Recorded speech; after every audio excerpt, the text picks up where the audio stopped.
Hello friends, আপনারা সবাই কেমন আছেন? আশা করি সবাই ভালো আছেন। তো আজকে আমি আপনাদের সঙ্গে একটি নতুন রেসিপি শেয়ার করব। আমি এখানে কড়াইতে পরিমাণ মতো তেল দিয়ে দিয়েছি। তেলের সঙ্গে আমি পেঁয়াজ কুচি এবং আস্ত রসুনের কিছু কোয়া দিয়ে দিচ্ছি।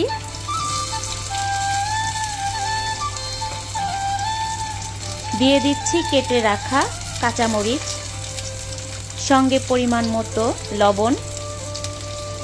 বন্ধুরা, আজকে আমি এই রেসিপিটি রান্না করব আপনাদের সঙ্গে, একদমই নতুন। আমি নিজে কখনো এই রেসিপিটা রান্না করে খাইনি। আজকের রেসিপি হচ্ছে সরিষা ফুল। সরিষা ফুল দেখতে যেমন সুন্দর, আর সরিষা ফুলের অনেক গুণ রয়েছে। সরিষা থেকে কিন্তু আমরা সরিষার তেল পেয়ে থাকি এবং সরিষাও আমরা অনেক কাজে ব্যবহার করে থাকি। তো সরিষার সঙ্গে যে সরিষার ফুলও খাওয়া যায়, এটা আমি কখনো ভাবিনি। তো গ্রাম থেকে আমাকে সরিষা ফুল দিয়ে দিয়েছে, তো আমি আজকে এই রেসিপিটা করছি।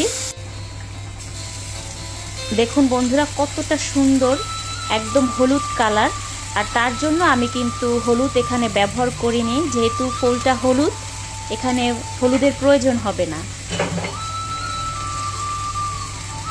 আমি পরিষ্কার করে ধুয়ে এই সরিষা ফুলটা রেখেছিলাম, আর সেই ফুলটা আমি দিয়ে দিলাম। এই রান্নাটা করতে কিন্তু বেশিটা সময় লাগবে না, কারণ যেহেতু এটাই একটি ফুল, আর ফুল কিন্তু আগুনের তাপে এমনিতেই ঢলে যায়।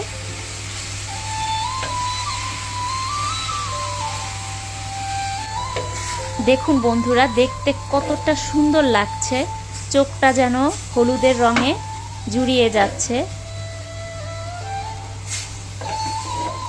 এখানে ধোয়ার সময় যতটুকু পানি ছিল, তাতেই কিন্তু আমার ফুলটা সিদ্ধ হয়ে এসেছে।